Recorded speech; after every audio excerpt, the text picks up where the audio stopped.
Hello my friends, welcome back to my channel. I do first want to say before we jump into the books, I realize this video is going up like mid-late May, and I am sorry about that. I have had just like the world against me when it comes to getting a video uploaded. I lost power for together around 4 days, and that obviously prevented me from filming, editing, or uploading, and so my content is very late and all over the place and not going as planned for the rest of May. So hopefully y'all will stick around and be okay with that. I promise I'm trying to play catch up. In other news that is not problematic, my nephew was born last weekend, and obviously this last week I have just been getting all of the newborn snuggles and trying to be the best first-time aunt that I can be, and so content definitely took a pause to spend time with family, and that of course is always going to be first priority.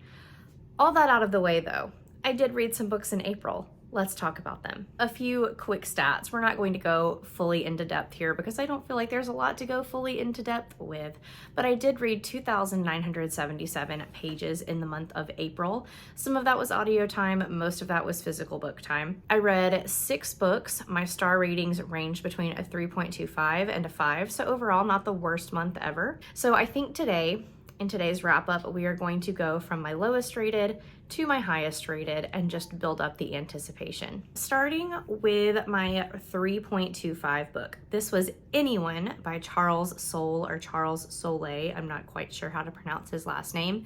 This was one of my in-person book club picks for the month of April, and it was good. It's not one that like I would consider an all-time favorite by any means, and there were some days I did not want to pick it up. And the reason why I ended up giving it the rating that I did was after I had finished it, I was like, would I have finished this or would I have DNF'd it if it wasn't a book club pick? And I think I would have DNF'd it. Not that there was anything wrong with it, it just wasn't like, I wasn't excited to pick it up when the time came. All that said though, we did have really good discussions about it at book club, and I was glad I read it in the end. So this book is about 2 different timelines. One of them is more of a present timeline, and we are following a woman, her husband, and their young child. She is a scientist and she is trying to invent a cure for Alzheimer's.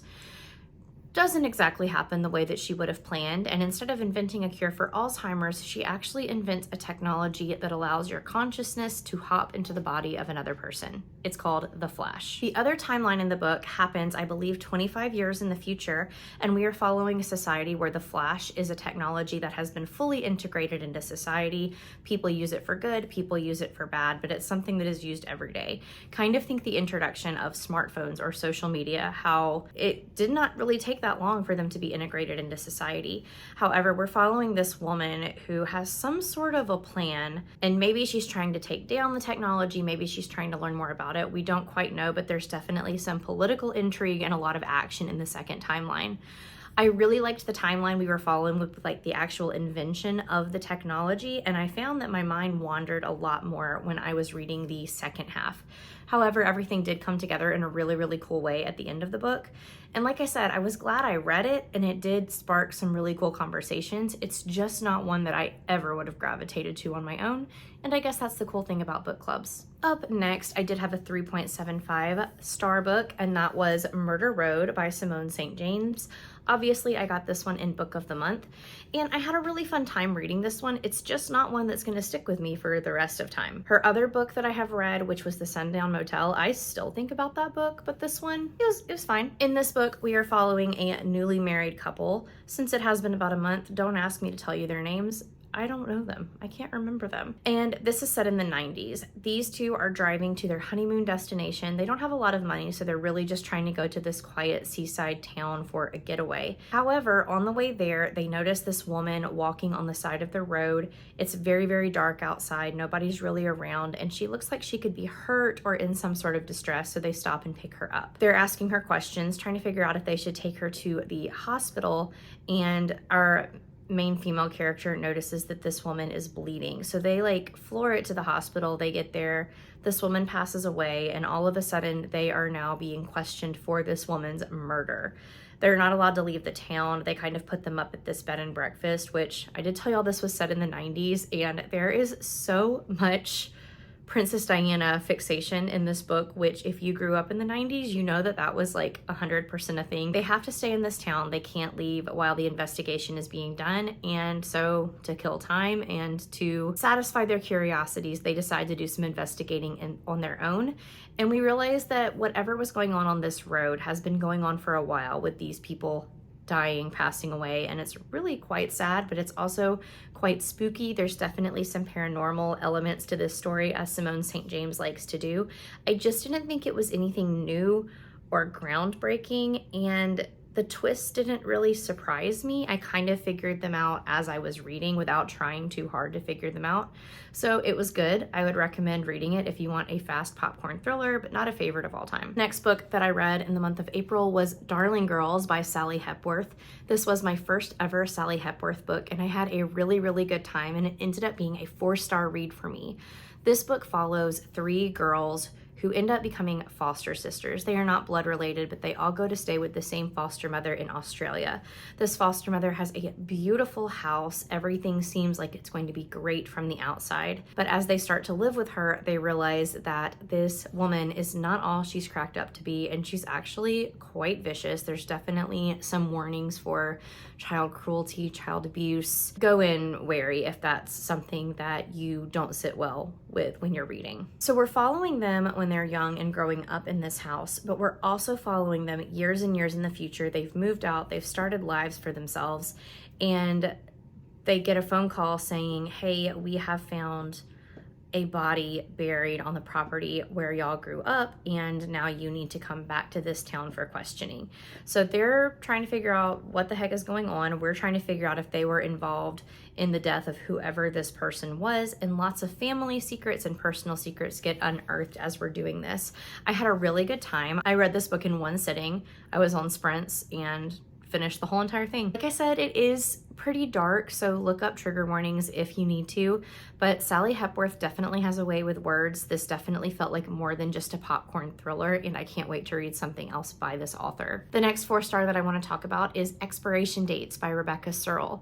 This was a pick for my teacher in-person book club, and I was so pleasantly surprised by this book. It was actually the first book that I read in April, very short, read the audiobook again in one sitting while I was working on baby shower decorations for my nephew's baby shower.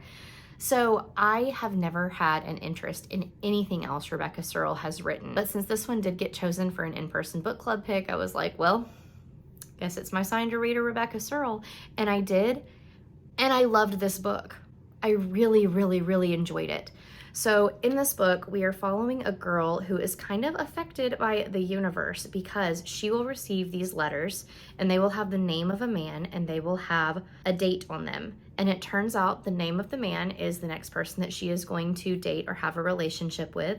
And the date on the letter is the day that that relationship will end. We are posed with a bunch of existential questions like, how are you going to behave in a relationship if you know it's going to end? Are you going to be able to fully commit to somebody when it has an ending date in sight? There was something that popped up in the middle of this book that made me think that the ending was going to go one way, and I was so nervous for that, but it ended up not. There were a lot of sensitive things handled in this book, but I thought it covered very, very well, very sensitively. I definitely had a moment where I cried. I really liked the characters and the relationships and the dynamics between family, between romantic relationships, between friendships, and I'm so happy I gave Rebecca Searle a shot because I loved this book. Another 4-star book that I had a really, really good time with is The Tainted Cup by Robert Jackson Bennett. This was another one that was super polarizing among me and some of my online friends. I was originally reading this in a Discord group that I'm a part of, and I feel like I am one of the only people in that group that actually liked this book whatsoever. There were 1 and 2-star reviews of this one popping up all over the place, but not for me. I had a great time. This book follows our main character, Denias Cole, and he lives in this world that is very organic, matter-based. Walls are made of fern paper, air purifiers are mushrooms. It's very interesting. And in this world, we're on a continent where it's basically like this big island surrounded by sea. The inner part of the continent is the safest part of the continent. And as we go out and out and out and out and out, it gets less secure, because in the ocean are these giant creatures called leviathans. And when I say giant, I mean like giant. Like one of them approaching the coastline could be detrimental to the entire continent, is how big they are. And so this place is always on the verge of having to prepare for a leviathan attack. So that is all going on in the background. The world building is excellent. I got such a visceral picture of where we were while I was reading this, and I loved that aspect. But it's also a murder mystery, because Danias works basically as an intern for this woman named Anna, and she is like a very famous investigator, but she's also super quirky. She wears a blindfold 9 out of 10 times. She doesn't really leave her house, but she is so smart and so good at putting the pieces together. Think a Hercule Poirot type figure. He is told the information, sits back in his chair, lets all the information bubble around in his head, and he can come up with an answer. Anna is very, very similar to this. So in order for her to get the information that she needs to solve a murder mystery, Danias comes into play. He has this special magic power called engraving, where basically he can associate a smell with remembering things perfectly. So he will go to these murder sites. Let's just say that the smell that he's going to use is lavender. So he will take a whiff of lavender, he will go and interview and take note of the way that everything looks, he will ask questions, and he will get all of the information that he needs. He will come back to Anna, take a sniff of his lavender so that he can remember everything he associated with lavender, and tell her. So the very first murder mystery case he ever has to work on is at this manor house for this very, very rich family. He goes in and discovers that a visitor to the manor house has a giant tree growing out of him. Like, growing out of him. It's very, very grotesque and very cool, but like very grotesque. And so Din and Anna are on the case to figure out what's going on. And as you can probably figure out, it is a much bigger ordeal than originally thought. So we follow them as there's this murder investigation and as we are under a Leviathan attack, and I had an amazing time. I cannot wait for the sequel. This is one that I will probably reread before the sequel comes out because I loved it that much. And the last book that I finished in April, although there were a few that I carried over into May, this is the last official April book. Look at those tabs. It's Just for the Summer by Abby Jimenez. Is this my favorite romance of all time now? Yes, it is. There is a vlog of me reading this book with tears, with thinking back on my childhood, with questioning my life choices. This book was everything to me, and I'm not surprised. Abby Jimenez always does it for me, but this book was like above and beyond anything I expected a romance author to be able to do to my silly little heart and my silly little brain. The setup for this book sounds like it is going to be just so fluffy and cute. We've got our main male character, and he has been affected by this issue his whole life of he will date somebody, break up with them, and then that person will go on to find their soulmate. So he posts on Reddit and he's like, hey, I got this problem. And our main female character's best friend is scrolling Reddit and she's like, oh my gosh, this sounds like you. And so these two start messaging back and forth, and they decide that they are going to meet up. She is a travel nurse, and so basically she gets an assignment in his town so that they can meet up and kind of just, you know, chit chat about their situation. And they agree that they are going to then date because they both have this issue of people going on to find their soulmates after a breakup.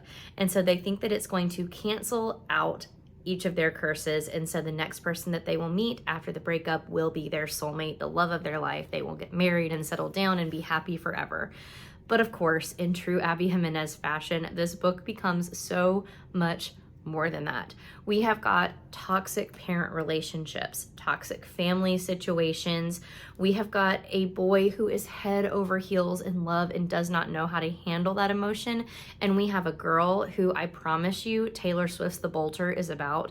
The second that she starts to feel comfortable, she wants to run. She doesn't want to ruin things for people. And their dynamic and the way that they handle their issues, both romantic and personal, just hits so close to home for me. It's hard for me to explain this book without going into spoilers because I just want to talk about everything, but this is 100% going to be probably in my top 3 books of the year. So this wasn't a 5-star book. This was a 6-star book. This was an infinity star book. I will never, ever get over this story, and it kind of makes me have no hope for any romance books I read for the rest of the year. Love that for me. Also did have a DNF in the month of April, and that was The Familiar by Leigh Bardugo. I don't really want to talk about it, but this book was so boring. I could not make myself turn another page, and I was done. If you enjoyed this video, please be sure and give it a thumbs up. Let me know what books you read in April, and if you have any that you would recommend to me, I'd love to hear them. My social media and Patreon are linked below as always, and I hope to see you guys in another video very soon. Bye guys.